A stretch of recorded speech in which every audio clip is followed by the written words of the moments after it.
محمد وعلى آله وصحبه ومن تبعهم بإحسان إلى يوم الدين. سبحانك لا علم لنا إلا ما علمتنا إنك أنت العليم الحكيم ولا فهم لنا إلا ما فهمتنا إنك أنت الجواد الحليم فعلمنا ما ينفعنا وانفعنا بما علمتنا وزدنا علما والحمد لله رب العالمين. Bapak Ibu jemaah sekalian yang dimuliakan Allah, Alhamdulillahirrabbilalamin. Pada malam hari ini Allah subhanahu wa ta'ala memberikan kita kesehatan, keafiatan dan umur panjang sehingga bisa hadir dalam majelis kajian ini, melanjutkan kembali kajian kita terkait kehidupan Rasulullah sallallahu alaihi wasallam yang mulia dan mengandung banyak pelajaran-pelajaran kehidupan. Pekan lalu kita sudah membahas tentang peristiwa perang Uhud, di mana perang ini memiliki kisah tersendiri dalam kehidupan kaum muslimin. Kita dari perang Uhud belajar tentang kesetiaan dan pentingnya tunduk kepada perintah pimpinan.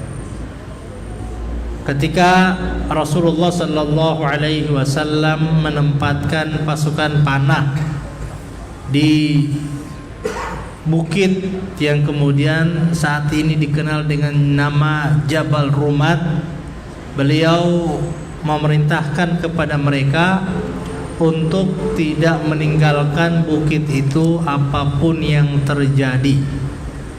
Di sana Rasulullah sallallahu alaihi wasallam menempatkan sekitar 50 ahli panah di 50 ahli panah di bukit tersebut. Begitu melihat kondisi kaum muslimin yang sudah di atas angin, mereka sudah menang, pasukan musyrik terdesak, meninggalkan ghanimah dan rampasan perang, maka saat itulah banyak di antara pasukan-pasukan panah itu yang berlari turun ke bawah, meninggalkan bukit itu dalam keadaan kosong. Padahal titik kemenangan dan titik kekalahan ada di bukit itu. Siapa yang menguasai bukit itu, dialah pemenangnya. Siapa yang tidak menguasai, dia kalah. Dan itulah yang menjadi titik kelemahan kaum muslimin. Begitu pasukan panah turun, majulah Khalid bin Walid dengan pasukannya, dan pada saat itu yang bertahan hanya beberapa orang. Di antaranya adalah pimpinan pasukan panah Abdullah bin Jubair dan Mus'ab bin Umair. Abdullah bin Jubair dengan mudah dipukul dengan pedang hingga jatuh. Begitu pula Mus'ab bin Umair yang dipotong-potong tangannya oleh Ibnu Qami'ah. Pegang panji dengan tangan kanan, dipotong tangan kanan, diambil pakai tangan kiri, dipotong tangan kiri, didekap dengan kedua tangannya yang buntung, ditusuk dadanya dengan pedang hingga akhirnya jatuhlah Mus'ab sebagai syahid. Kemudian ketika perang Uhud juga kita diingatkan kepada kisah singa Allah Hamzah bin Abdul Muttalib yang selalu membela Rasulullah sallallahu alaihi wasallam sejak beliau berada di Mekah, menjadi lambang kegagahan, menjadi simbol militer dari kaum muslimin bersama Umar bin Khattab. Kemudian kita juga mengenal di saat perang itu sahabat Abu Dujana yang saat itu mengikat kepalanya dengan kain merah, tanda siap mati dan tidak akan pernah kembali lagi, untuk menjemput syahid pada perang Uhud. Kemudian saat perang Uhud juga kita mengenal Abu Talhah Al-Ansari, di mana dengan panahnya dia membela Rasulullah sallallahu alaihi wasallam, melindungi Rasulullah dari serangan-serangan orang Quraisy. Juga pada saat itu kita mengenal seorang wanita, Nusaybah bin Ka'ab, Ummu Imarah, yang sangat hebat melindungi Rasulullah sallallahu alaihi wasallam dari serangan-serangan musuh. Juga ada Abu Bakar As-Siddiq radhiyallahu anhu yang tidak pernah jauh dari Rasulullah. Saat itu pasukan muslim yang jumlahnya awalnya 1000 orang itu sebelum sampai ke Uhud sudah berkurang tinggal 700 orang. Karena 300 orang itu terkena hasutan dari Abdullah bin Ubay bin Salul, Ra'sul Munafiqin fil Madinah, itu berhasil menghasut mereka dan akhirnya mereka meninggalkan Rasulullah. Mereka kembali ke Madinah. Tinggal 700 orang. 700 orang ini pun ini banyak dari mereka yang karena setelah Ibnu Qami'ah memenggal atau membuntungi tangan Mus'ab bin Umair, dia berteriak, qataltu Muhammadan, saya sudah membunuh Muhammad. Maka tersebar kabar Muhammad qutila, Muhammad telah terbunuh. Maka pada saat itu kondisi kaum muslimin terbagi 3 golongan. Golongan yang pertama, mereka ada yang berpikir, kalau Nabi Muhammad sudah meninggal, ngapain kita di sini? Akhirnya mereka meninggalkan perang dan kembali ke Madinah. Kemudian yang kedua, golongan yang kedua, kelompok yang memiliki keyakinan kalau Rasulullah sudah meninggal, untuk apa kita hidup? Syahid sekalian bersama beliau. Nah, inilah yang berperang melindungi Rasulullah sallallahu alaihi wasallam seperti nama-nama yang saya sebutkan tadi. Dan ada orang-orang yang masih ragu-ragu, turun drastis semangat perang mereka. Mereka tidak maju untuk melindungi Rasulullah, tetapi juga tidak mundur kembali ke Madinah.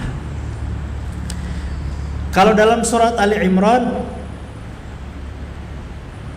dikatakan minhum may yuridud dunya wa minhum may yuridul akhirah, thumma minkum may yuridud dunya minkum may yuridul akhirah, thumma sarafahum ankum liyabtaliyakum wa laqad afa ankum.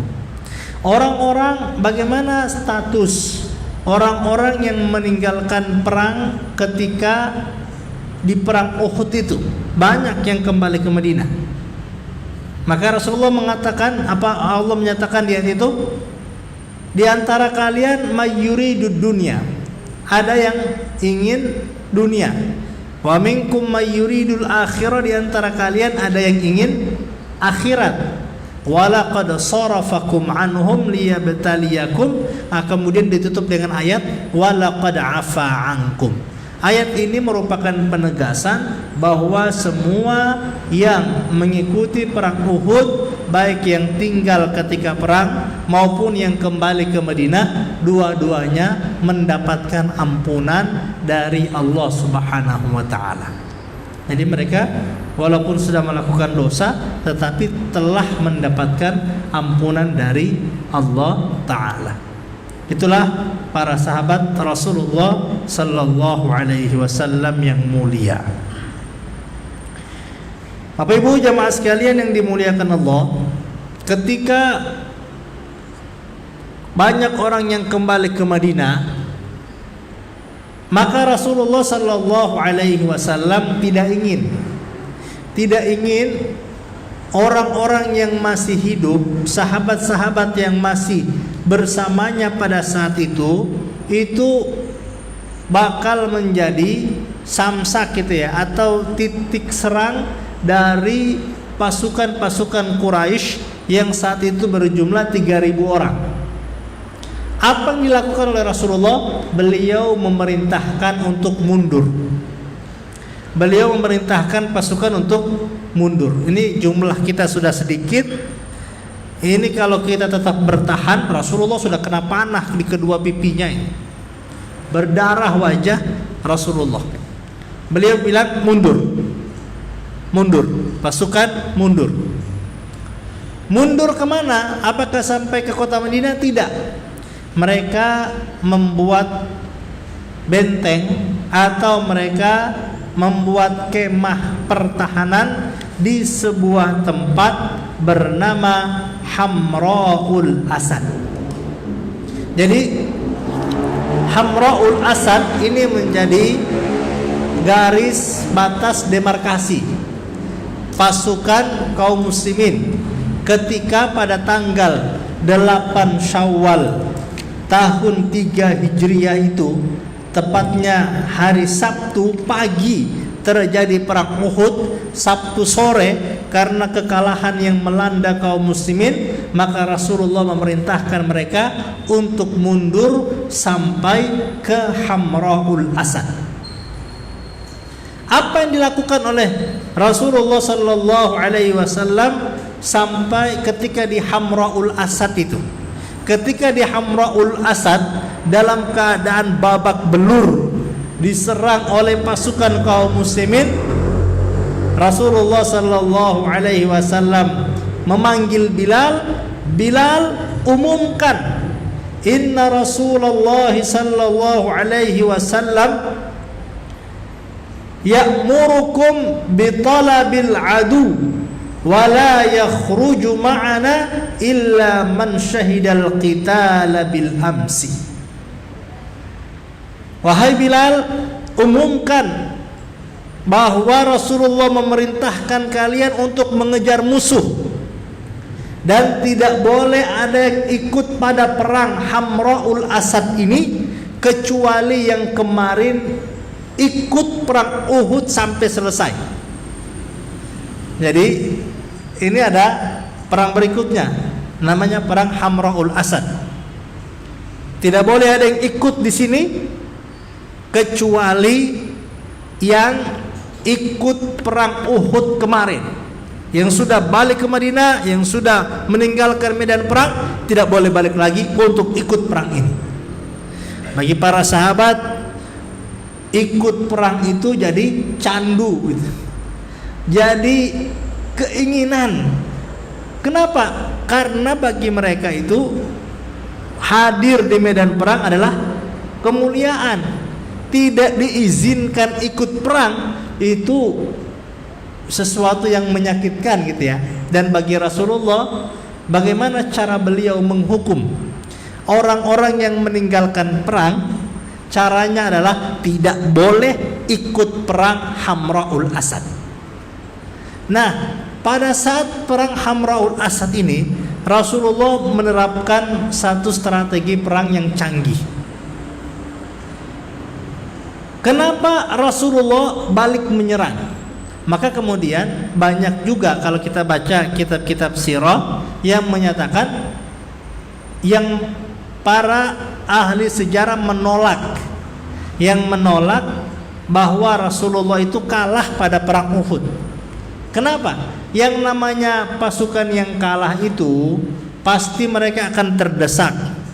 Jumlah tawanannya banyak, jumlah orang yang terbunuh banyak, dan namanya orang kalah itu tandanya pasukan musuh langsung bisa menembus benteng terakhir atau kota pertahanan terakhir. Itu baru bisa dibilang kalah. Rasulullah belum beliau tetap bisa bertahan.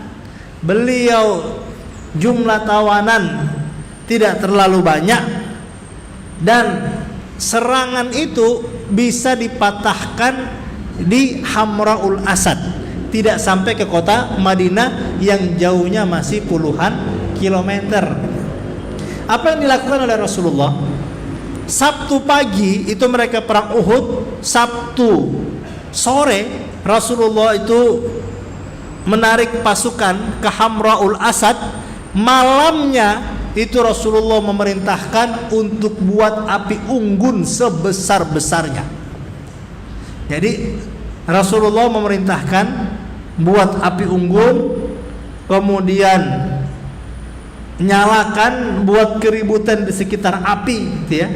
Buat keributan di sekitar api sehingga seakan-akan kaum muslimin mendapatkan bala bantuan. Jadi bikin tenda atau bikin garis pertahanan, buat kayu bakar, pasang api yang sangat besar. Nah, pada saat itu lewatlah seorang musyrik bernama Ma'bad Al-Khuzai. Ma'bad Al-Khuzai ini itu sama seperti orang-orang Quraisy, mengira bahwa pasukan musuh itu sudah kalah.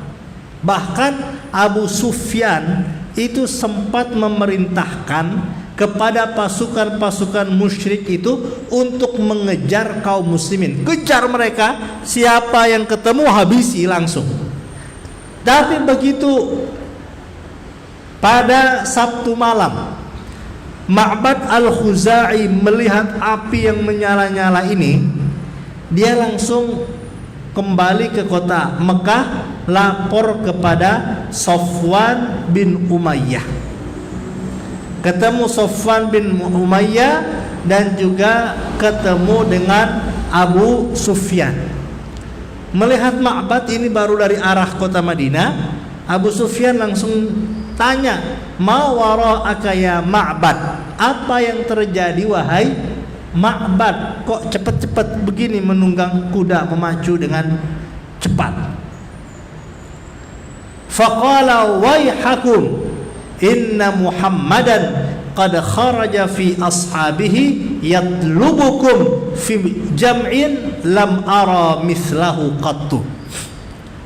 Hati-hati kalian, Muhammad itu yang baru kalian serang, kalahkan, pukul mundur tadi pagi atau tadi siang, sekarang dia sudah keluar lagi dengan pasukannya dengan jumlah yang sangat besar. Tidak pernah saya lihat jumlah sebesar itu. Jadi yang namanya pencitraan itu kadang-kadang perlu juga, gitu ya. Sebetulnya jumlah pasukan Rasulullah itu tinggal puluhan sebetulnya. Tinggal puluhan, tapi karena bikin api, ya namanya perang, ya itu main siasat itu. Al-harbu khud'ah, bahwa perang itu adalah permainan siasat, permainan strategi. Itu strategi Rasulullah. Begitu Ma'bad datang, itu kata Ma'bad, itu Rasulullah lagi datang dengan pasukan yang sangat besar. Yataharrakuna 'alaikum harqan, yang akan membakar kalian. Maka disitulah kemudian Allah bantu Rasulullah dengan apa? Wa qadzafa fi qulubihimur ru'b. Wa qadzafa fi qulubihimur ru'b. Dan Allah tiupkan ketakutan di hati mereka. Jadi rasa takut itu adalah salah satu cara Allah membantu pasukan kaum muslimin. Cara Allah membantu kebenaran adalah dengan menurunkan rasa takut di hati para pelaku-pelaku kejahatan.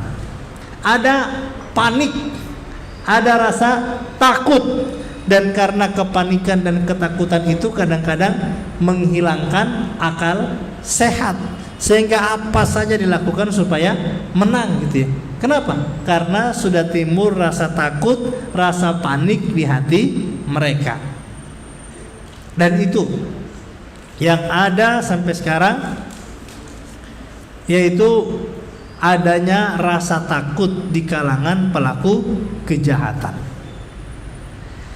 Berapa lama Rasulullah berada di Hamra'ul Asad itu? Beliau tinggal hari Ahad, hari Senin, Selasa, Rabu. Hari Rabu beliau kembali ke Madinah. Dan kisah Hamra'ul Asad ini ada Allah sebutkan dalam surat Ali Imran. Bapak Ibu jamaah sekalian yang dimuliakan Allah, di sini kita melihat kehebatan Rasulullah. Tidak pernah mengaku kalah, menyerah dalam perjuangan. Begitu dipukul mundur, itu tidak kemudian angkat bendera putih kembali ke Madinah. Ya udah, kalau kalah saja, kita istirahat saja. Enggak. Begitu dipukul, Rasulullah langsung menyiapkan strategi untuk balas lagi, sehingga tidak memberikan kesempatan di hati musuh itu untuk merasa hebat, merasa pede dan seterusnya. Dan itulah yang namanya perjuangan. Fa idza faraghta fansab. Kalau sudah selesai, kembali bercapek-capek melakukan urusan yang lain. Bapak Ibu jamaah sekalian yang dimuliakan Allah,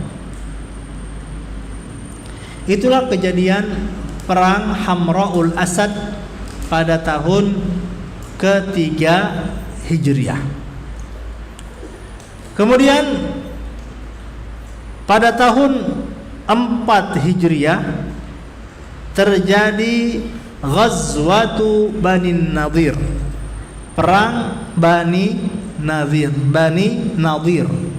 perang Bani Nadir yang terjadi pada bulan Rabiul Awal tahun keempat Hijriah. Perang Bani Nadir ini kenapa terjadi?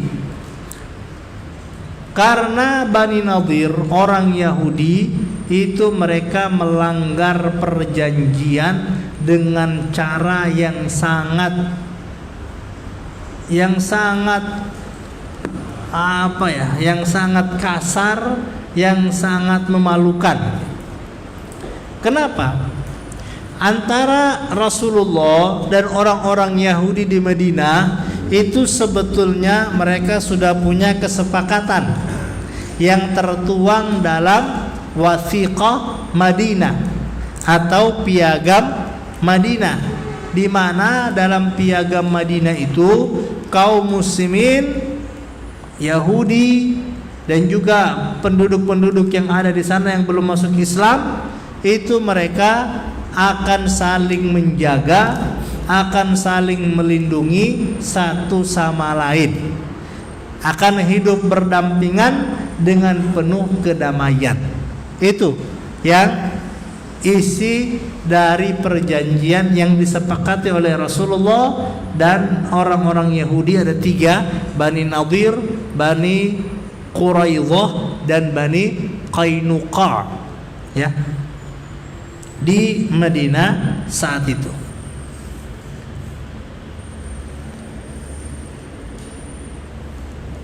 Nah, satu ketika Rasulullah Sallallahu Alaihi Wasallam bersama beberapa sahabat beliau datang ke perkampungan orang Yahudi. Mereka datang perkampungan orang Yahudi untuk apa? Karena orang-orang Yahudi ini bilang kepada Rasulullah, "Ya Rasulullah, ada di antara kabilah kaum muslimin terbunuh 2 orang yang dibunuh dengan cara yang tidak sengaja. Maka orang Yahudi mengirim pesan bahwa kami sebagai bentuk kesetiaan kepada kaum muslimin ikut menanggung diat dari kaum muslimin yang telah membunuh 2 orang secara tidak sengaja. Diat itu, jadi kalau ada orang yang terbunuh, maka pihak yang membunuh itu harus bayar 1 orang sebanyak 100 ekor unta. Kalau sengaja itu dia dikisos, dibunuh juga. Kalau keluarga memaafkan, bayar 100 ekor unta. Tapi kalau pembunuhan itu secara tidak sengaja, dia misalnya mau manah buruan malah kena orang, maka keluarganya itu bisa menuntut, dan yang melakukan dia harus membayar diat sebesar 100 ekor unta. 2 orang yang terbunuh artinya 200 ekor unta. Kalau 1 ekor unta 20 juta, maka 2M gitu ya,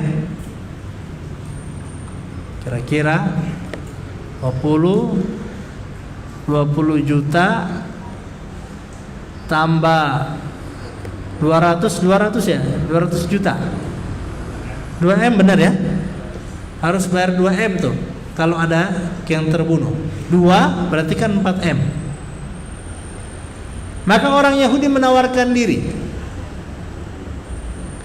Orang Yahudi menawarkan diri untuk membantu membayar diat yang harus ditanggung oleh Amr bin Umayyah Ad-Dhamri. Ini yang tadi salah bunuh itu namanya Amr bin Umayyah Ad-Dhamri. Maka Rasulullah bersama para sahabat datang ke perkampungan orang Yahudi itu, dan mereka sambut Rasulullah. Rasulullah berada, ditempatkan, silahkan duduk di sini ya Rasulullah. Ditempatkan di situ. Begitu Rasulullah berada di posisi beliau, apa yang dilakukan orang Yahudi? Mereka dengan sengaja menggelindingkan batu besar dari atas benteng. Jadi kalau kayak dari masjid ini, Rasulullah di bawah, itu dari atas digelindingkan batu. Seakan-akan batu itu jatuh dengan tidak sengaja kemudian menimpa Rasulullah. Itu liciknya orang Yahudi. Mereka tidak bunuh langsung, mereka melakukan siasat gitu ya.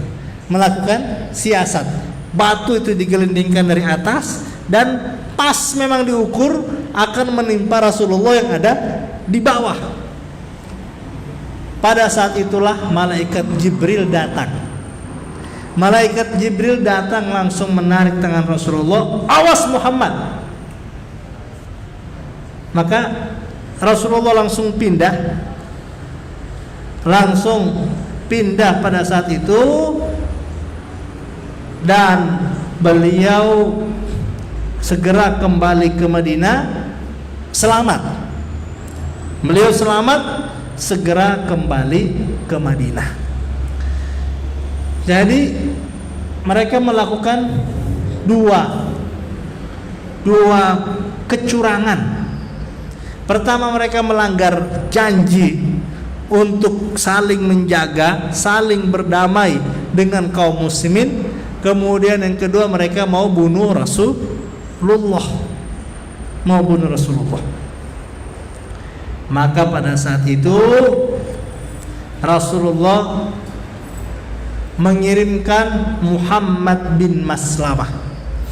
Nah ini Muhammad bin Maslamah ini jagoan kita juga ini, seorang panglima perang. Muhammad bin Maslamah diutus oleh Rasulullah, sampaikan kepada Yahudi Bani Nadir, "Anikhruju min biladi," kalian diusir dari Madinah.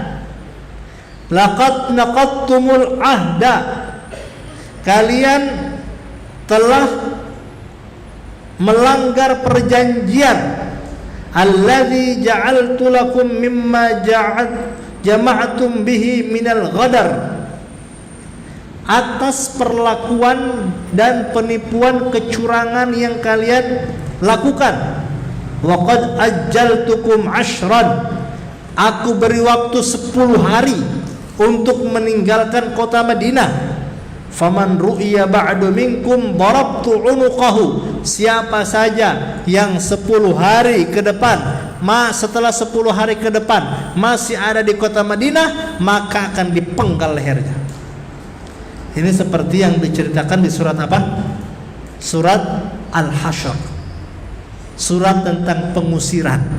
Pengusiran siapa? Pengusiran Yahudi Bani Nadir yang telah melakukan kecurangan dan melanggar perjanjian. Saat itu Yahudi Bani Nadir sudah siap-siap. Mereka sudah kena ulti Rasulullah, sudah kena ultimatum, ya, sudah kena ultimatum dari Rasulullah. Maka pada saat itu mereka mau pergi, mau meninggalkan rumah dan benteng perkampungan mereka. Lakin, nah ini ada satu orang yang bikin masalah. Ibnu Salul, Ubay Ibnu Salul, Abdullah bin Ubay bin Salul, atau lebih dikenal dengan Ibnu Salul,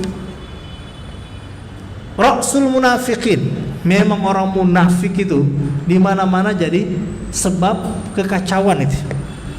Ketika orang-orang Yahudi ini mau meninggalkan kota Madinah, Ibnu Salul ngirim pesan, gak usah, kalian gak usah keluar, kalian tetap bertahan di sini. Kami yang akan menjaga kalian, kami yang akan menolong kalian. Alam tara ilal ladzina nafaqu yaquluna li ikhwanihim alladzina kafaru min ahlil kitabi la in ukhrijtum lanakhrujanna ma'akum wa la in qutiltum lanansurannakum wallahu yashhadu innahum lakadzibun. Apakah kalian tidak memperhatikan, apakah kamu tidak memperhatikan kisah orang-orang munafik yang berkata kepada saudara-saudara mereka, orang-orang kafir dari ahli kitab, kalau kalian keluar, kami akan ikut keluar. Kalau kalian diperangi, kami akan ikut membela. Wallahu yashhadu innahum lakadzibun. Allah yang jadi saksi kalau kata-kata mereka itu bohong. Kata-kata mereka itu dusta. Maka pada saat itu orang-orang Yahudi kembali lagi ke benteng mereka. Mereka memutuskan untuk tetap berada di benteng itu. Sehingga akhirnya datang Rasulullah melakukan pengepungan di benteng itu selama 15 hari.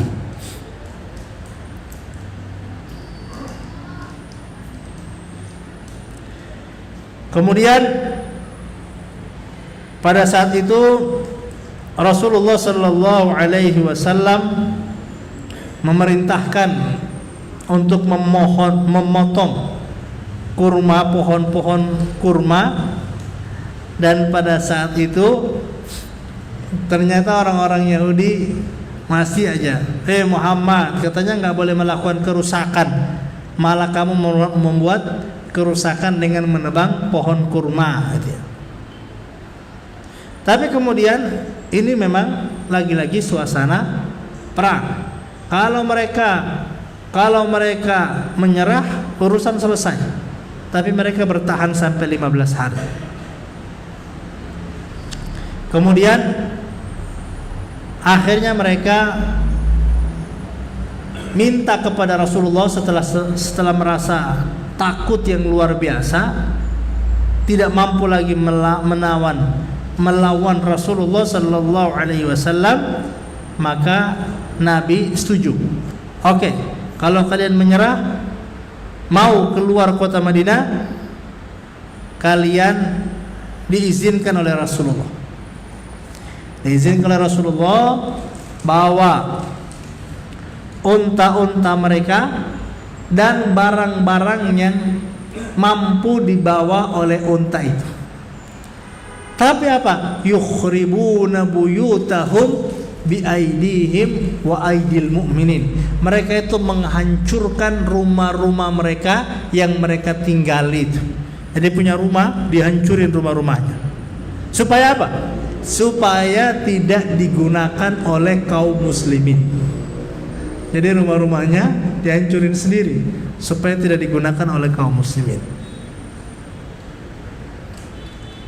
Akhirnya sampai kemana? Sampai ke mereka diusir ke Khaybar, 8 kilo dari kota Madinah. Ada juga yang ke Syam. Jadi memang orang Yahudi itu, karena memang sifat mereka yang culas, curang, berbohong, suka melanggar perjanjian, karena menganggap mereka adalah bangsa pilihan dan bangsa-bangsa lain selain Yahudi adalah pelayan-pelayan mereka, maka orang-orang Yahudi ini tertolak dimanapun mereka berada. Maka mereka tersebar kemana-mana itu karena memang dimanapun mereka, karena sifat mereka tadi tidak ada yang nyaman untuk berdampingan tinggal dengan orang-orang Yahudi. Di antara mereka ada namanya Salam bin Abil Haqiq, Kinanah bin Rabi' dan Huyai bin Akhtab. Ketika Rasulullah sallallahu alaihi wasallam sudah melihat mereka semua, akhirnya berangkat pergi meninggalkan tempat mereka, benteng mereka, menuju Khaybar dalam keadaan terusir, maka sisa-sisa peninggalan mereka itu statusnya menjadi ghanimah, harta rampasan perang. Dan harta rampasan perang itu dibagikan oleh Rasulullah sallallahu alaihi wasallam kepada kaum muhajirin. Adapun dari orang Ansor tidak diberi kecuali dua, yaitu Abu Dujanah dan Sahal bin Hunayf, li faqrihima, karena mereka sangat fakir. Dan kisah tentang pengusiran Bani Nadir ini disebutkan dalam surat Al-Hasyr yang juga dikenal dengan surat Bani Nadir. Bapak Ibu jamaah sekalian yang dimuliakan Allah, sampai sini ada pertanyaan sebelum kita lanjut? Ya, Pak.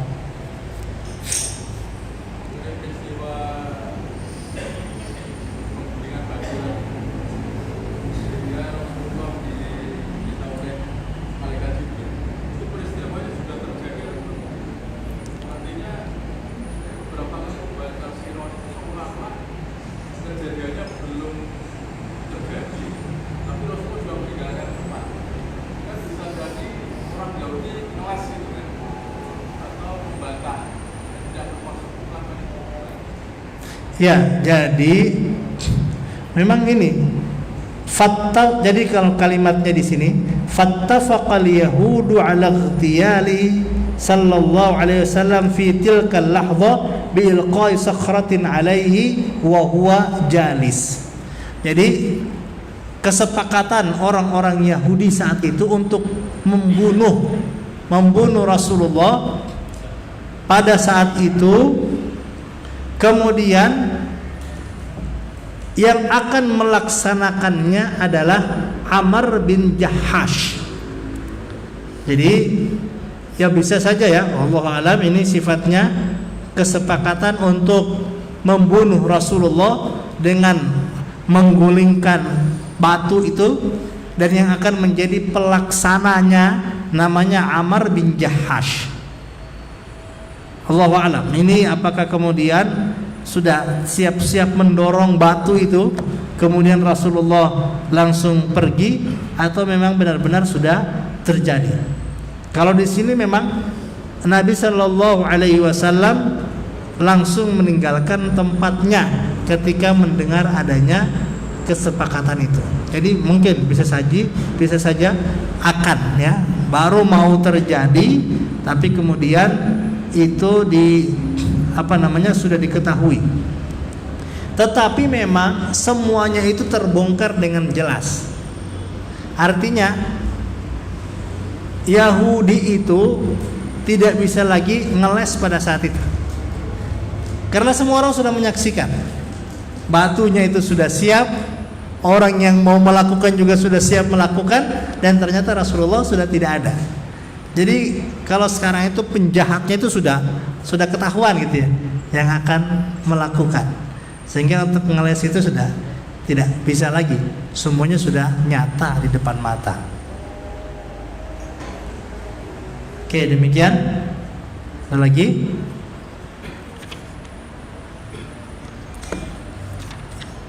Ini kejadian yang terjadi pada tahun 4 Hijriah. Banyak lagi kejadian-kejadian lain yang terjadi pada perang Hijriah, pada 4 Hijriah itu.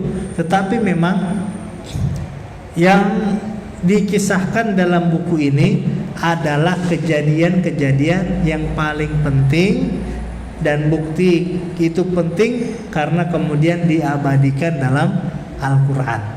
Salah satunya di surat Al-Hasyr itu. Dan kemudian di situ ada penekanan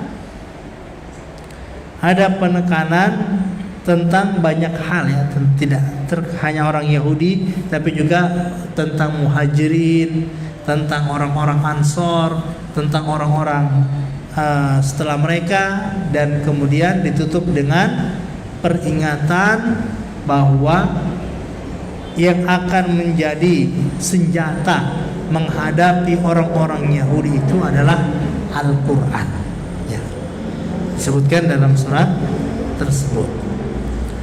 Hadirin sekalian yang dimuliakan Allah, kemudian kisah berikutnya,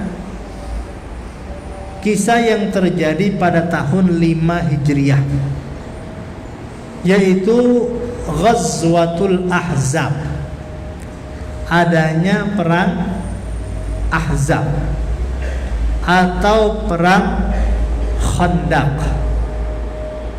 Kemudian apa yang menjadi sebabnya? Itu karena orang-orang Yahudi yang diusir ke Khaybar. Orang-orang Yahudi diusir ke Khaybar kan tadi. Itu mereka tidak tinggal diam, mereka masih dendam. Maka mereka mengutus pimpinan-pimpinan mereka, salah satunya Huyai bin Akhtab, untuk melobi orang-orang Quraisy supaya mereka menyerang kaum muslimin di Madinah. Sudah azan ini? Oke. Cukup ya.